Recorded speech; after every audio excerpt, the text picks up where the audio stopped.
NWP Radio. You're listening to NWP Radio, a production of the National Writing Project. NWP.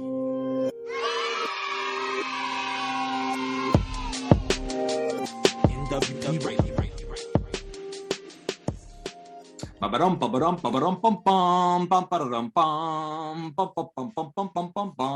Hey, season's greetings, friends, teachers, schools, kids, and writers. My name is Brian, and I'm once again excited for a special episode of The Right Time.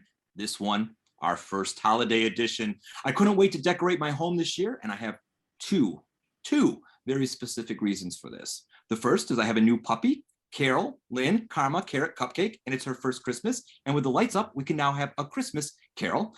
And the second is I couldn't wait to bring Santa in the City, written by Tiffany Jackson, to the show. It's been on my radar for some time. It's out, and I pay attention. And when I saw a tweet from Tiffany Jackson that read, "Y'all, I really put a horror and a Christmas book out this year, literally my entire personality on display," you know I had to place an order. So I'm ready to deck this episode with bows of holly, fa la la la la la la la. And Tanya, what Christmas carols are on your mind this year? Hi, everyone. I am Tanya Baker, Director of National Programs for the National Writing Project, and I am not going to sing as Brian often does. In fact, as always, I'm playing the quieter, more cautious side to Brian, because the honest truth is, Brian, I have been listening to the song In the Bleak Midwinter for 2 weeks. And I think I've listened to every recording of it, I think, that exists, and that's a lot. And I think it's because it's about giving your heart to the world when the world is cold and hard. And it just seems like the song that I've needed this holiday season. That said, like Brian, I'm so excited to host Tiffany Jackson on The Right Time. Since we began the show in the spring of 2020, Brian has said over and over and over again, we need to get Tiffany Jackson. Let's host Tiffany Jackson. And I will be honest, the first time he told me, I was like, who is Tiffany Jackson? And then Brian is often introducing me to new authors. And as soon as I found your work, Tiffany, I was, as I've already told you, a super fan. And so I'm a little beside myself fangirling. I can't get enough of your work. And we have her today. It's an honor to have you, Tiffany, in the studio with us, as well as Dr. Delicia Greene from the University of Albany, State University of New York, a scholar who has worked with the Capital City Writing Project. Welcome to the show, both of you. Yes, and I get the honor of introducing Tiffany Jackson, but it's hard for me to stop. I'm just going to read what was written and with a little addition at the end. So Tiffany D Jackson is the New York Times bestseller author of YA novels, including the Coretta Scott King, John Steptoe New Talent Award-winning Monday's Not Coming, the NAACP Image Award-nominated Allegedly, Let Me Hear a Rhyme, Grown, and 2021 titles Blackout, White Smoke, The Awakening of Malcolm X with Elijah Shabazz, and Santa in the City. She received her Bachelor of Arts in Film from Howard University, her Master of Arts in Media Studies from the New School, and has over a decade in TV film experience. The Brooklyn native is a lover of naps, cookie dough, also cakes, and beaches, currently residing in the borough she loves, most likely multitasking. She also has a great dog who occasionally appears in her social media feeds. Carol has a crush. Thank you, Brian. It's my pleasure to introduce today's instructional guest, Dr. Delicia Greene. Dr. Greene is an assistant professor in the Department of Literacy, Teaching and Learning in the School of Education at the University of Albany, SUNY. She holds an affiliate appointment in the Department of Women's, Gender, and Sexuality Studies in the College of Arts and Sciences. Her work enhances teaching and learning in urban secondary literacy contexts. Dr. Greene's research is at the intersection of digital literacies, Black girlhood studies, rhetorical studies, urban literacies, young adult literature, and teacher ed. Her research examines Black girls' literacy and language practices in out-of-school digital spaces and teaching strategies designed to bridge Black girls out of school and in-school literacy and language practices. Dr. Greene teaches children and young adult literacy and society and discourse analysis courses. She has worked as a school librarian, as an English teacher, and with the New York City Department of Ed, and as a young adult public librarian in the New York Public Library. Did I say that wrong? A young adult public librarian with the New York Public Library. She is a native of the Bronx, New York. It's a Brooklyn Bronx showdown, ladies and gentlemen. Actually, Syracuse Brad's in the house. Oh my God. That is my partner in crime right there. It's our pleasure to turn the show over to the two of you. Delicia, here's an opportunity for you to give teachers and students a writing prompt that they might think about giving to their own students should they bring Santa in the city to their classrooms. So the first writing prompt is it's inspired by Grown. Oh, yeah, sorry. It's inspired by Tiffany D Jackson's Grown. And the writing prompt is as follows: write a mystery story using either the last online message you received or the last online message you sent. That is such a great writing prompt. If I go off the air right now and let the two of you have a conversation, I am so checking my text message to see what I could come up with. So enjoy the conversation. We look forward to listening. Awesome. What an amazing intro. Hi, Ms. Awesome. Jackson. How are you? I am well. How are you? I'm well. Thank you. When I received the invitation to interview you on the right time, I was so excited. Brian had reached out to me and I said, well, I feel like Ms. Jackson narrates around Black girls' experiences. And in my work, I theorize around Black girls' experiences. So I felt like our work certainly ran parallel to each other. And so it's an absolute pleasure to be here in conversation with you. And so I wanted to start with, if I could, kind of some background information about you, if that's okay. Yeah. What influenced your transition from working in the television film industry to becoming a children's and young adult author? Both industries seem to kind of entail this sense of developing narratives. So I wanted to know what influence, if any, did the film industry have on your writing as an author? Well, so I've always wanted to be an author ever since I was 4. And I was sort of discouraged a little bit because I come from, a Black household where, the thought of someone being an artist is kind of scary because you initially think starving artist. So I was sort of persuaded to take another avenue. And even majoring in film was quite a feat to convince anyone that that's something I could really do. But one of the things that I loved about film is the detail, the nuance of film, that, the colors, the richness, the textures that you could really see on screen. And what that has truly done for my writing, per se, is I make sure that everything is incredibly cinematic. I follow because I've never gone to, I didn't major in English. I didn't even take any creative writing courses, honestly. I'm strictly a film nerd. So I follow the screenwriting format and literally apply it to building my books. So I literally use the 3-act structure in films, or 3 or 4-act structure in films, and I use it literally to build my books, almost to a T, honestly. And it was just always kind of funny because I'm like, whenever everyone's all reading my books and they're like, oh, I didn't see that coming, I'm like, how? I'm literally following a formula at this point. But I get it. So yes, it's definitely influenced a lot of how I like to tell story and how I want it to have people to have, particularly kids, have a visceral reaction to the topic at hand.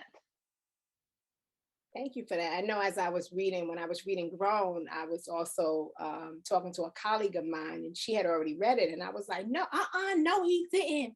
No. So it was like, I couldn't put it down. And I was also didn't see certain things coming. I think, your work is so you know, is so easy to follow, but there are also these hooks and these turns and these bends in the story that keep you reading. So, I wanted to, you know, so thank you for that.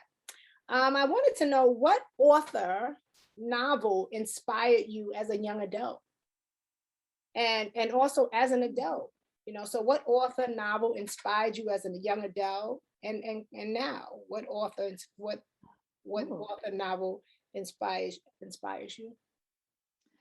So when I was younger, I tell the story a lot, how I literally went from reading R.L. Stine to Stephen King, like nothing in between, honestly. I went straight to adult books.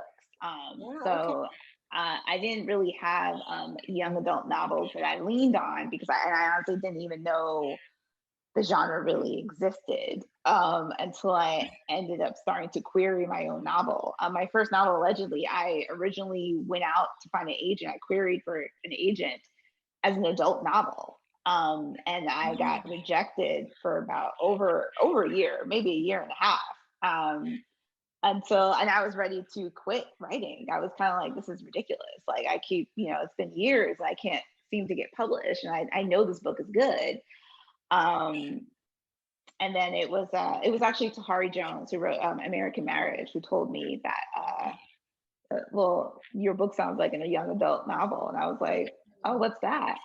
So that's how I kind of stumbled upon like young adult novels. And that was only back in 2014.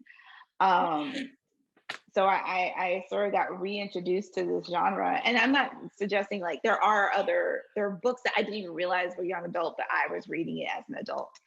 And there weren't a lot of books that had me in it per se. So when people ask me like, what was that young adult novel? I always say like, you know, it was mostly poetry. Like I was mostly reading a lot of Maya Angelou, and that's not young adult, but that's something that really inspired, you know, the flow of my thoughts, honestly. And now I think one of the novels that really like still resonates with me, that I still like think about every now and then, 100% would be Jessamine Ward's Salvage the Bones. Because once again, that wasn't a young adult novel, but it had kids in it. And so to me, it read like it straddled the line. And it's one of those, like, her writing is so, there's no words, honestly. And then I think of also Toni Morrison's The Bluest Eye. I noticed that both of those books are, you know, they're in the adult category, but they feature children. And those are always the books that I gravitated towards. Even in, you know, all the horror I was reading was always like the books that had like those main characters that were just like teetering the line. So I guess that was a lot of my inspiration. And as you were saying that, it made me think of, I read a lot and write around street literature. And so it's this idea of, you know, young people having, in many instances, experiences that many adults haven't had, right? They're, right, you know, kind of the adultification of Black girlhood. Right. So it kind of teeters the line between, well, the protagonist is a young person, but the experiences are very much, you know, and some aspects of the book are very much adult-like. So kind of where does it, you know, where does the line? Yeah. Right. Like I defend the book. So the first author I ever met in real life was the freshman year of Howard University. I went to a conference in the big like auditorium, the Sister to Sister conference, and the author was there named Sister Soldier. She was touring with her newest book, The Coldest Winter Ever. And that is the first author I ever met, first author I stood online to, you know, get to sign my book. I actually told her I wanted to be an author, and she inscribed my book. She said, you know, whenever you're ready, gave me her number. I never called it because I was so panicky. Right. And I ended up reading the book, and that is a book that I still defend, like, to this very day, that I'm like, that book had far more messages in it that people have missed, basically. Right. But a lot of people, like, you know, sort of look down upon it because they're like, oh, it's not a realistic story. And I'm like, no, I know a lot of girls like winter. Yeah. Like, Yeah. I know a lot of girls like winter. I grew up with a lot of girls like winter.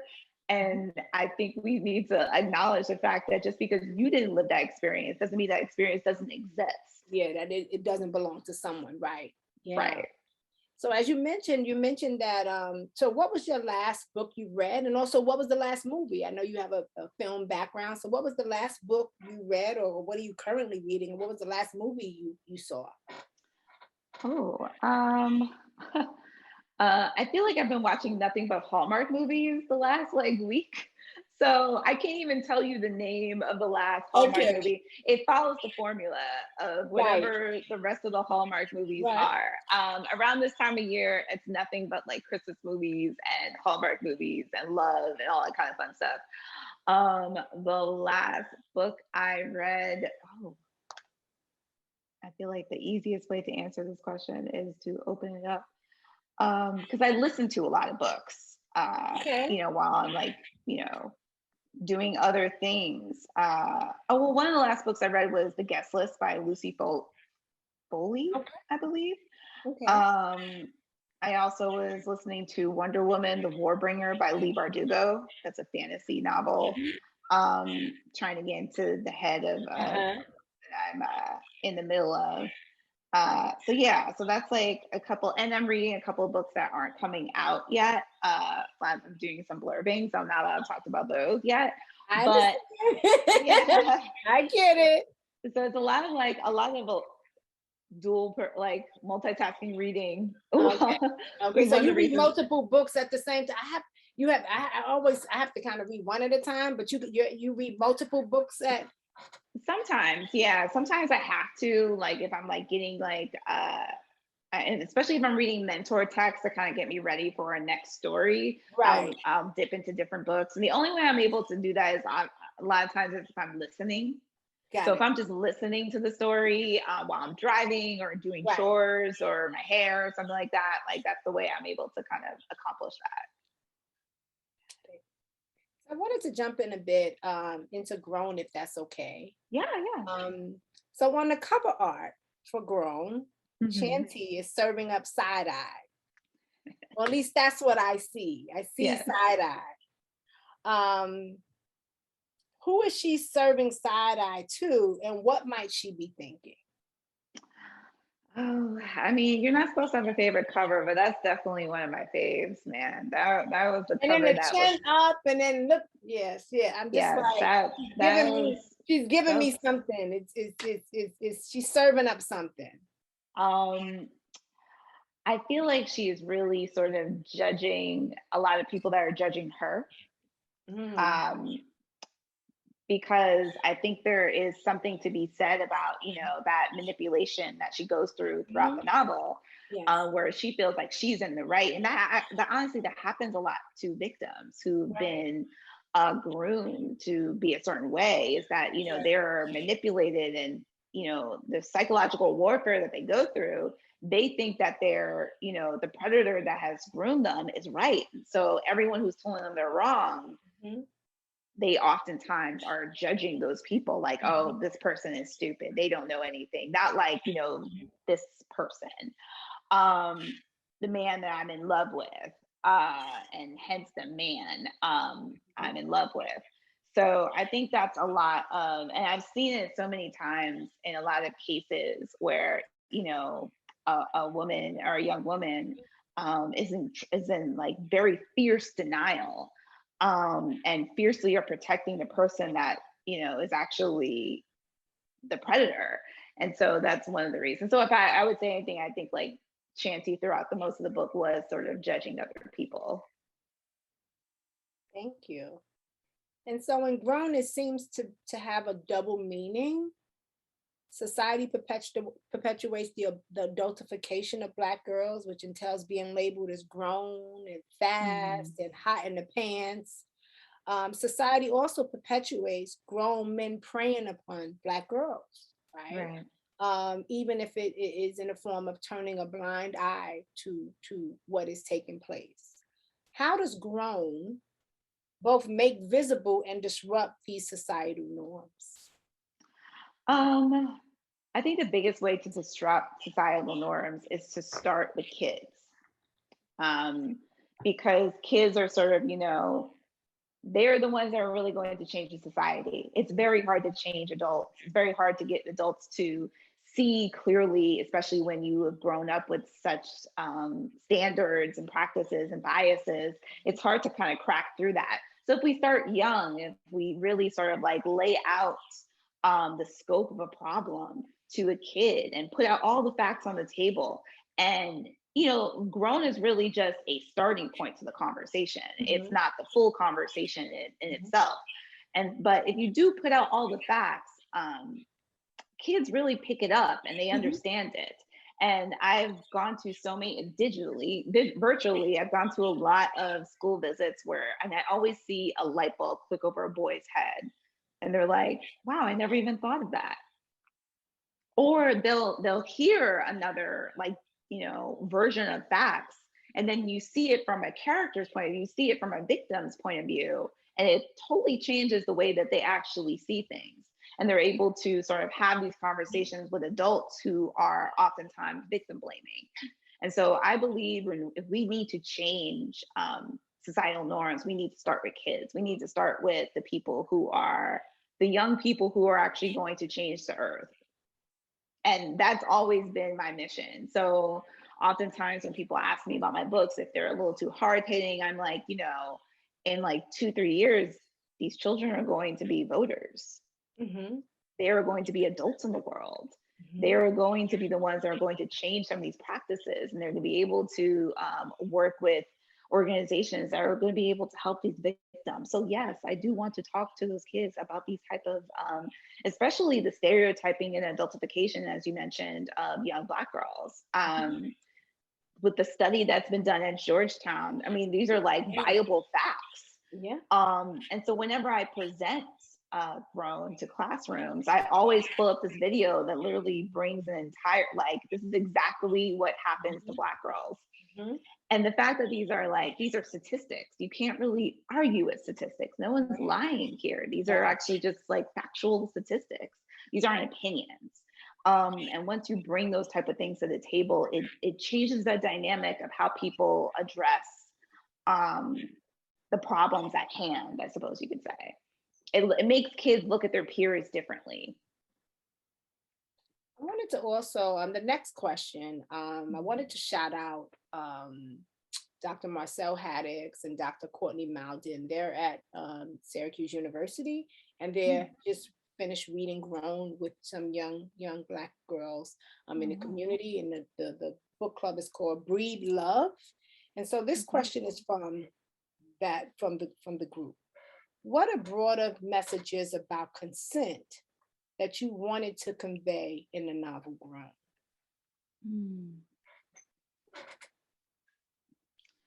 I think it's a hard question. I mean, not hard in the sense that I know that the message I wanted to, really relay is that, because to back up, there are 2 relationships that happen in this book that are, one's age inappropriate, and there is another one where the boy is over 18, the girl is younger, but there is respect and mutual respect and love there. And I think it's important. And then there's, parents who are in love with each other. There are so many relationships and so many examples. And I wanted to make sure that it was very clear from the jump that there is a huge difference between Enchanted's relationship and everyone else's relationship in the book. And everyone else's relationship is the relationship standards that you should uphold. But that is what you really should lean towards. I also feel that, a lot of times when it comes to consent, there is guilt involved. I also, I was a girl who a lot of the grown experiences come from my own experience, because I was in an adult age inappropriate relationship as a 15-year-old, and my first boyfriend was 22. And a lot of the guilt that I went through was, it was manipulation. And so now when I talk to girls about, this book, and I talk about the ideas of consent and, what is comfortable and what is right and what is, the secrets that you keep, I often talk about like, if someone actually knows they're doing wrong, like you could tell when a person knows they're doing wrong because they're trying to keep it a secret. Yeah. And I think that's a red flag, as the kids always say now, red flag, red flag. Right. That's everything is hashtag red flag. But it's so, it's so, you're so right. So I wanted to, if I can, jump into Santa in the City. Yes. Your first picture book. I'm hoping won't be your last. So Santa in the City is your first picture book. What was your experience like writing your first picture book? And then second part of that is, what was your process as an author while working with illustrator Reggie Brown?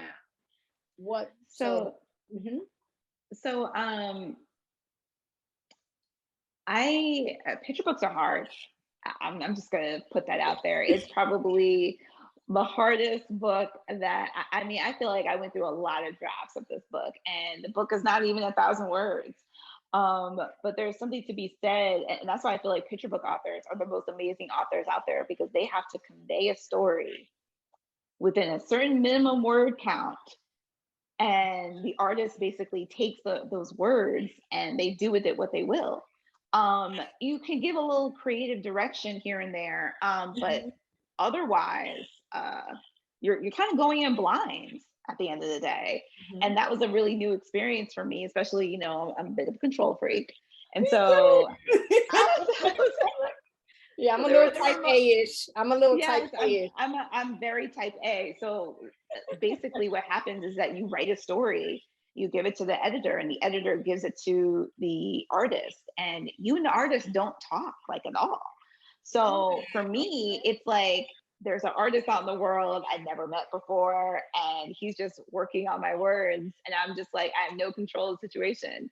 And you do get like a couple of like pages back just to be like, here's the direction we're going, and you can give like little notes, but otherwise you don't really have a lot of control. And that's why it's so important to lean into an artist that you trust, and trust their vision and trust their technique. And I really love the way Reggie brought the Santa to life and Deja to life. And so it was really an amazing experience towards the end where, the book was done, and then we finally got a chance to actually talk. And I was sort of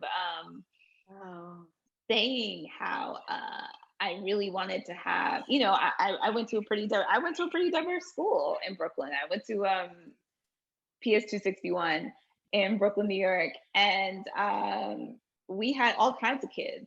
And one of the kids that I went to school with was in a wheelchair, and Reggie was able to accomplish that and put that in the book as well too. So I think it's important to just represent all kids from all dynamics of life. Thank you. Well, I would have never thought you and Reggie Brown did not speak, right? talk, have several meetings, and then, let's get on the same page with this or that, like just the way the relationship, because I talk a lot about this in my children's literature class with my students, just the relationship between illustrations and text. It's just this dance that happens. And a lot of times, in order for that dance to be in sync, you wonder how much behind the scenes conversations are had while it's being crafted.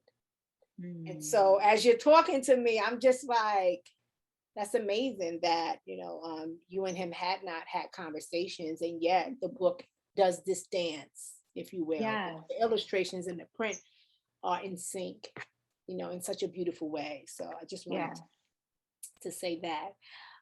So how you mentioned that picture books are, much more of a challenge to write. How similar, different is your process of writing a young adult literature text and a children's literature text? And also, do you plan to write more children's books in the future? I hope so.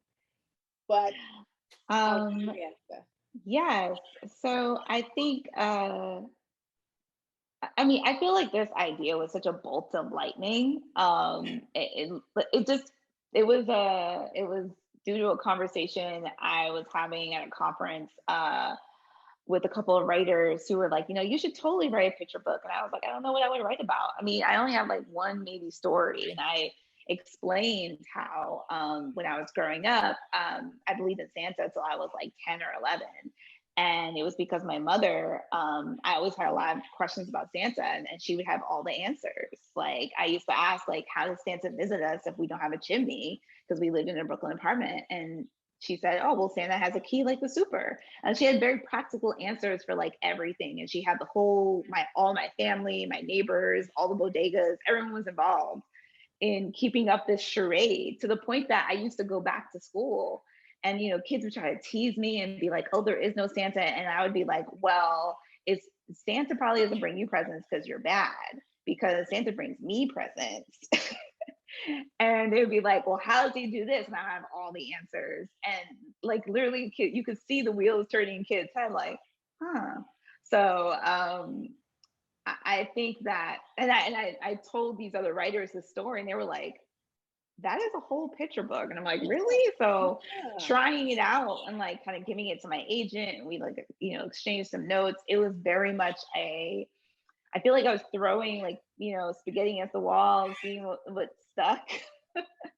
Relying on other picture book authors to sort of like guide me, like Leah Henderson read it over, Olivia Cole read it over, like, so many people really like guided me through the process. I definitely am going to write another picture book. I feel like there are so many stories to tell, because I grew up, I'm a city kid, and our childhood experiences really differ from a lot of the books that I grew up reading.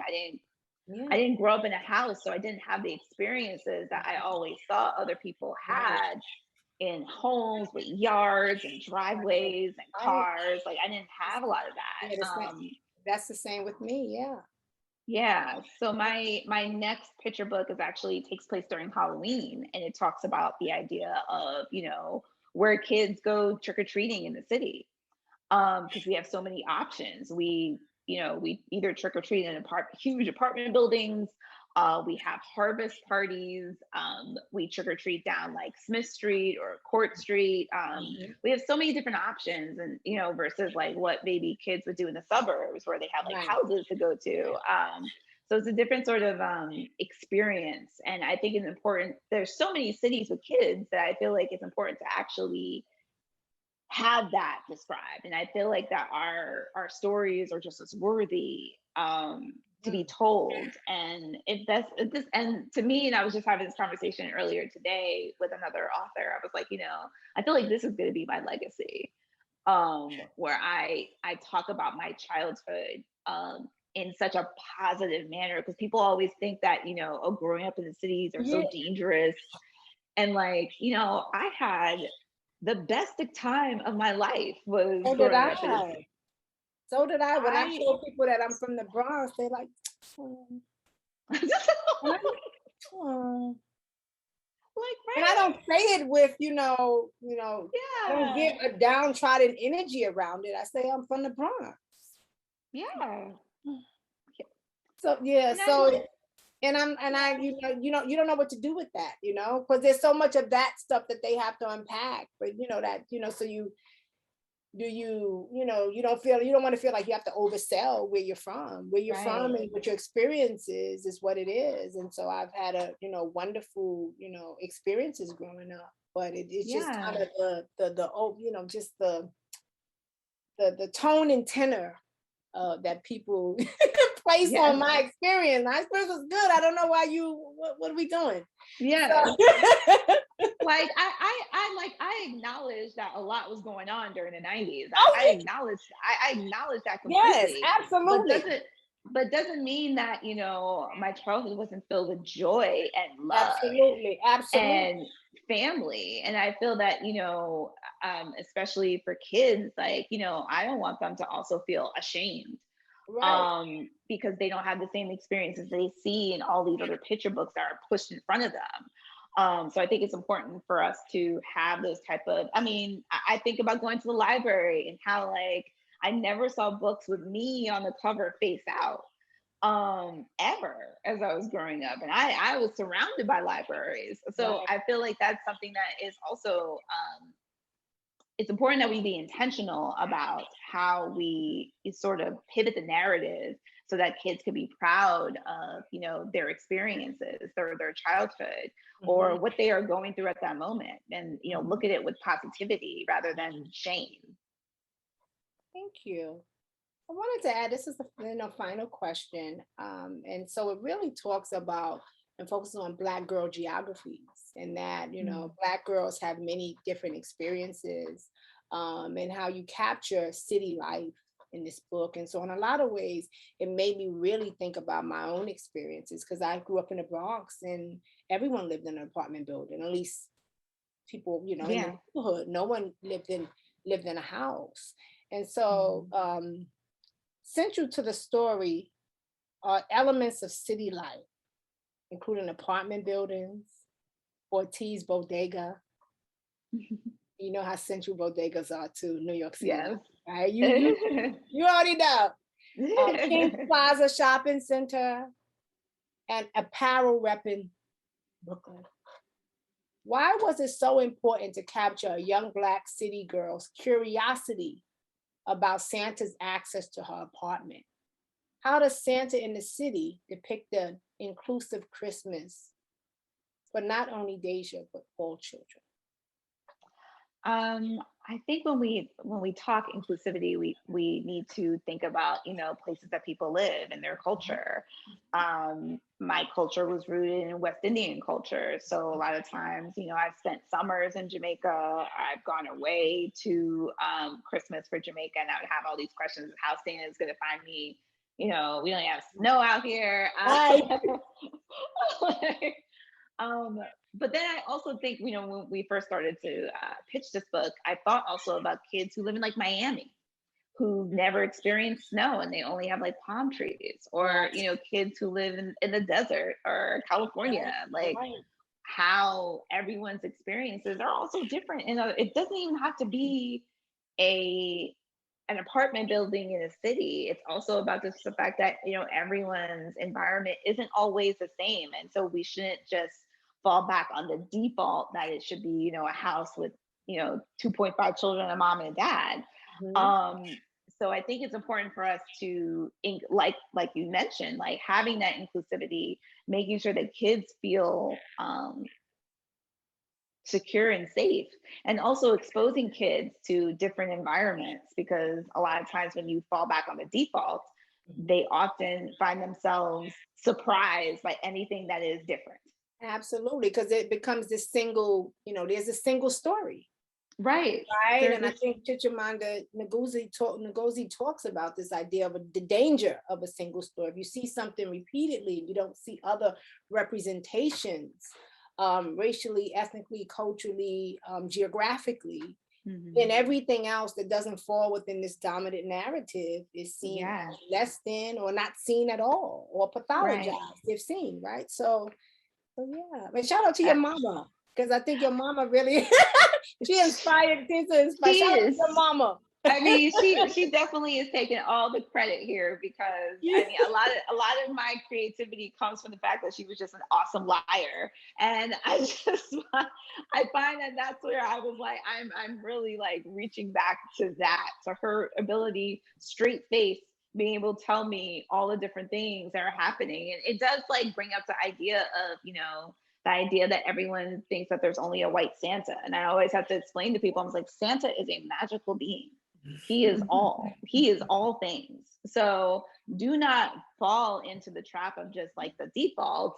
Like, imagine your Santa is whoever he shall be, is going to be able to service you, is going to be able to bring you joy no matter what. You do not have to believe that it's only this type of person, there's only this type of being.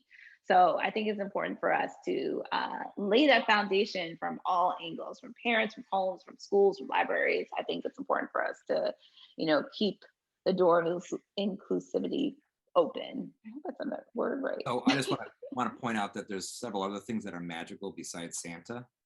One Yeah. is this book. Oh, Two is Yeah. Brooklyn. Two is Yeah. Brooklyn, and three is the Bronx.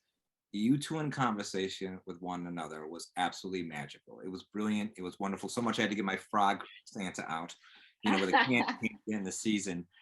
What a wonderful dialogue the two of you just had. And I'm so thrilled that we're going to be able to share this with teachers and writers and kids all across the country. This is And beautiful. I have one more. I know this question is not on there. Y'all are gonna kill me, but I It's want all right. to know, since before we start going to the closing prompt, Tiffany, I wanted to know, what advice do you have for children, adults, anyone that is looking to become or be a writer, either Ooh. professionally or in their Oh, spare yeah. time? What advice do you have to anyone that is looking to tell their story or stories?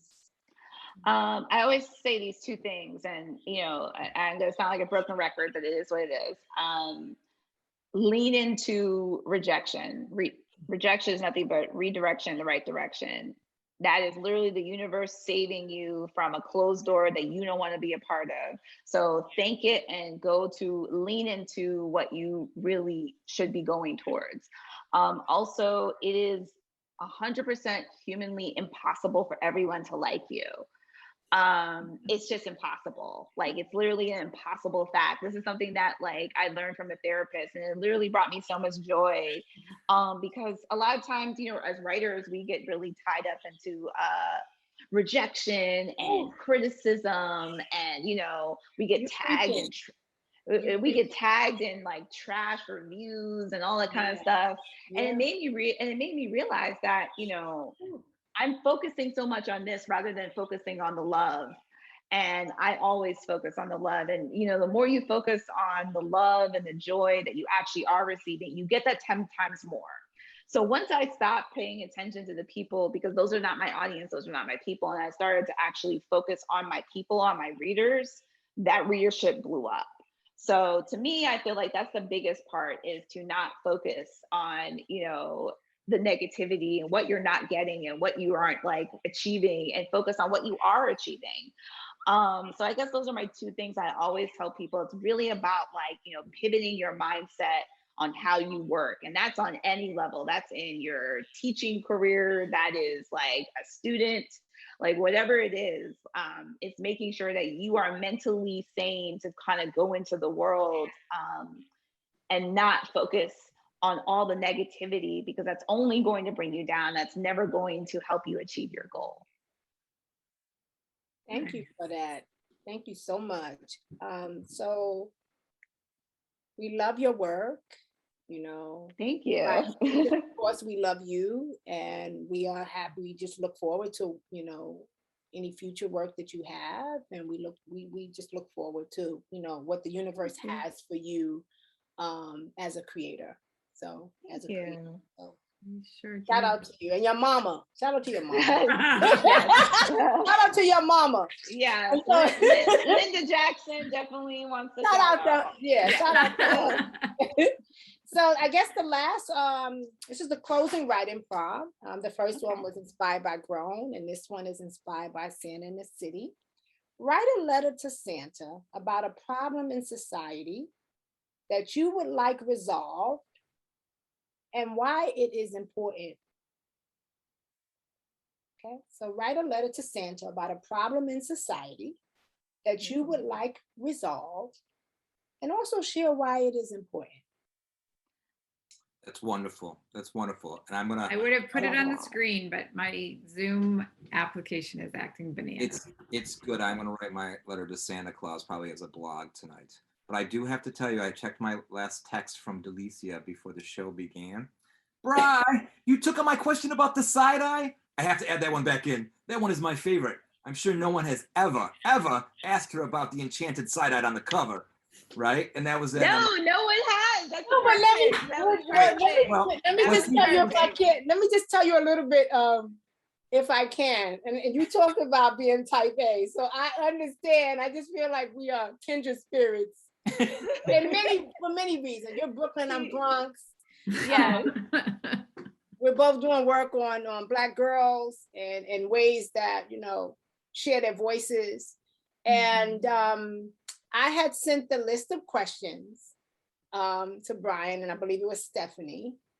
Well, they were like, well, where's your question? I was like, I'm working on it. I just gotta sit with it first. I can't just, this is what I'm saying in my head. I can't just, it takes me time. It took me over a few days. I just really wanted to be, and I want to ask you things that I know you do a lot of press. So I just also wanted to ask questions, some of which I'm sure there was no way around you. Some of the questions, of course, being questions that you've been asking, but I also wanted to kind of ask things that maybe people haven't asked you, so that kind of you get you do a lot of press, I'm sure.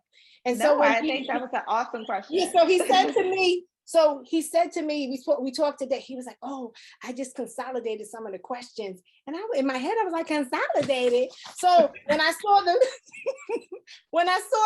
what is it? The show? What do you call it? Brian? The show planner. Yeah, the show planner. When I saw the show plan, I texted him. I said, Brian, you took out the question. You took the question. Come on, Brian. Like, you have a certain amount of time. Okay, put it back in. Put it back, because I was gonna put it back in anyway. But I was like, no, I gotta ask it. Because we're both from the city. We know a side eye. I know. And we know situations that are side eye. And I will get it from Brian, now on. You messing up my little flow. What I'm trying to do. He was like, okay, put it back. Put it back in. It's okay. It's okay. But that was the Tanya text, that was the Delicia text to me, but then I was texting Tanya during the show. And one of the things— Oh, you are not. No. I was just going to point out that I was like, Delicia knows what she's doing. And she's closing the show off herself. That is a brilliant question. She's got it. So I'm like, I apologize, because I was like, we got to condense stuff. And I'm like, you ran with it. You were a phenomenal interview. Yeah, I was like, no, I didn't even ask him, well, Brian, can we put that back? I texted him and said, Brian, you took out my question. I need that question got to be up in there. I need that question in there. I'm putting it back in. I didn't even wait for him to respond. It's all good. But it's been an absolute pleasure. It's been a pleasure to meet you. It's been a pleasure to meet you on Zoom and then meet you by way of narrative. And thank you, Brian, as well as Tanya. I appreciate you all for helping to coordinate all of this. So thank you. And we have a closing that comes from Berkeley. So I'll let Tanya close out the show. And then we can— I'm just laughing because I thought what Brian was going to do is read you this other text that I sent him, which said, now I'm even more in love with Tiffany Jackson. She also watches Hallmark movies. Yes, fully in it right now. I have a bingo card, a Hallmark bingo card, and every movie I'm like, sing Christmas carols. I don't know if you saw the last Oprah magazine advertisement for them, where you could it was a decision tree how to pick a Hallmark movie. Do you want it to be past or future? Do you want then it would lead you to the perfect Christmas movie. Wow, I love that. Anyway, I want to thank everyone for this beautiful show right before the holidays. I hope that it gets Santa in the City into everyone's hands. I feel compelled to say that I know who you're writing for and how important it is, but as a little girl who grew up in a place where everybody seemed to look the same and live in a house with a driveway, it was books like yours that made me imagine a bigger world and a different place that I could live. So many of us need the characters and the context that you're putting out in the world, and I am so thankful to you for that. Oh, thank you so much. I'm glad I'm glad people are understanding my mission. So thank you. Delicia, you are an amazing interviewer. Brian, you are my favorite co-host. And listeners, we are glad you are here. We want you to go get Santa in the City and all of Tiffany Jackson's other books for your winter holiday break. We hope that you will tune in for the next Right Time, and you should sign up at nwp.org to follow our newsletter so you never miss an episode, because they are amazing, just like this one. Thank you, everyone, and good night. Thank you. Have a good night. Radio, a production of the National Writing Project. NWP.